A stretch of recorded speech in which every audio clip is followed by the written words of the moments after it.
Welcome once again to Musings by Danon. If you're new here, my name is Danon. I've been watching anime since 1985, and I'm currently reading over 600 manga or light novel series. As someone who has read a lot of manga and seen a lot of anime, as well as studied genre and story structure, I feel I have a pretty good grasp on which manga are worth your time, depending on your tastes. Which brings us to the subject of today's video, Kaiju number 8. Before we get started, I'd like to quickly ask you to like and subscribe. It really does help the channel, and it's free. With that out of the way, let's get into the video. Longtime Patreon supporter Waffles has been wanting me to read this series for a while, and I can honestly say I'm glad he sponsored this video. Kaiju number 8 is a phenomenal shonen series that was a lot of fun to read. My wife is also excited for this series, especially since the anime adaptation from Production IG is due to come out next year. But in the meantime, do yourself a favor and read it. You can read the entire series over on the Shonen Jump app from Viz. What's that? You need a bit more convincing to give it a shot? Okay, how's this for the premise? Kaiju exist, and for some reason Japan is the country that is victim to most of their attacks. Kaiju come in two classifications, Honju and Yoju. Yoju are smaller, less dangerous kaiju that sometimes accompany or spawn from the larger, more dangerous Honju. All kaiju give off energy readings, denoting how powerful they are. Although it's never explained, I assume that it's similar to the Richter scale, where a 5.0 is 10 times more powerful than a 4.0. The manga calls this Fortitude rating. Yoju will have ratings between 2 and 4. Honju tend to be between 5 and 7. There exists a third classification of kaiju, though, referred to as Daikaiju. Quick note, that term is a throwback to Godzilla. The subtitle on the 1954 movie poster was Subaka Daikaiju Iaiga, meaning the giant H-bomb monster movie. Kaiju was already a word used to describe giant monsters, but Toho wanted to denote how much stronger Godzilla was in comparison to every monster that had come before. And so, the prefix Dai, which means giant or great, was added to Kaiju. So far, there have only ever been 7 Daikaiju in the history of the world, which is fortunate. Kafka Hibino made a promise to his childhood friend Mina that the two of them would join Japan's anti-kaiju defense force and stand shoulder to shoulder one day. After Mina's mother died, that thought was the only thing keeping her together. She followed Kafka everywhere. They formed a club, and Kafka did his best to look after her. Only when they became adults, Kafka failed the entrance exam.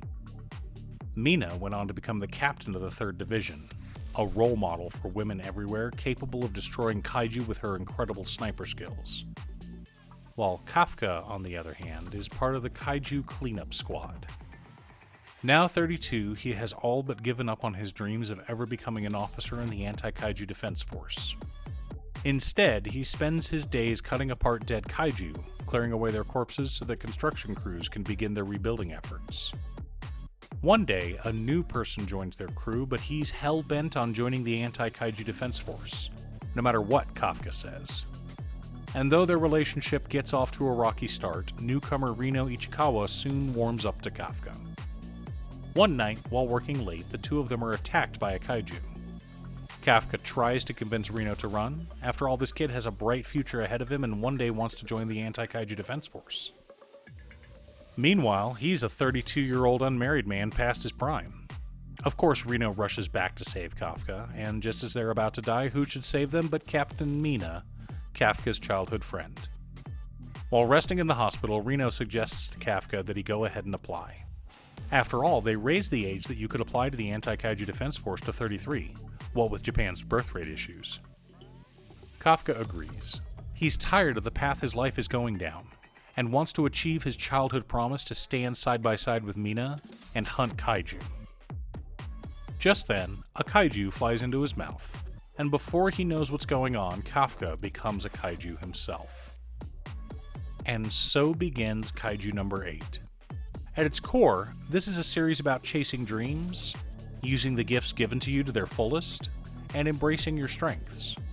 Although Kafka struggles to be as powerful as the other trainees, because of his knowledge of kaiju biology learned through years of experience ripping apart kaiju corpses, he's able to assist his team in their first encounter.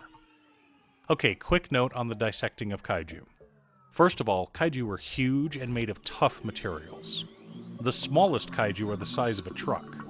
Not a cute little Japanese truck, but a proper American truck.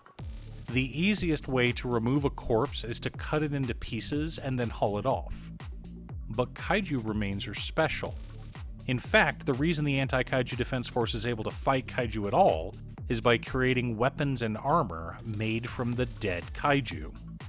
The stronger the kaiju, the stronger the equipment. But that also means the harder it is to control. So what will happen to Kafka? Can he hide the fact that he's a kaiju? Will his secret be exposed? Will he ever achieve his dream of fighting side by side with Captain Mina? Or has the gap grown too large between them? Thanks for tuning in. Once again, a huge shout out to my editor Cute Stuff. I couldn't make these videos without her. If you'd like to hire her to edit your own videos, she can be reached at cutestuff.edits@gmail.com. Link is down below. If you're looking for ways to support the channel directly, you can head on over to patreon.com/Danon. There are several tiers to choose from. You can pick an anime or manga for me to do a video about, or you can join our monthly manga club. I also wanted to give a quick shout out to all of my patrons: Waffles, Jiraiya, Muffins, Marcus, Phoenix Vice, Squishy, Brett, Roxy, Josh, Sean, Richard, Pob Zombie, Mark, Danny, Alix, John, Ignis, Daniel, Steve, and Kevin. You guys are awesome. I post anime or manga videos often, or you can click here to watch additional videos. If you're looking for Commander content, I split my channel last year, so all new Commander videos are over on my other channel, Commander by Danon. Again, thanks for watching, and I'll see you all again next time on Musings by Danon.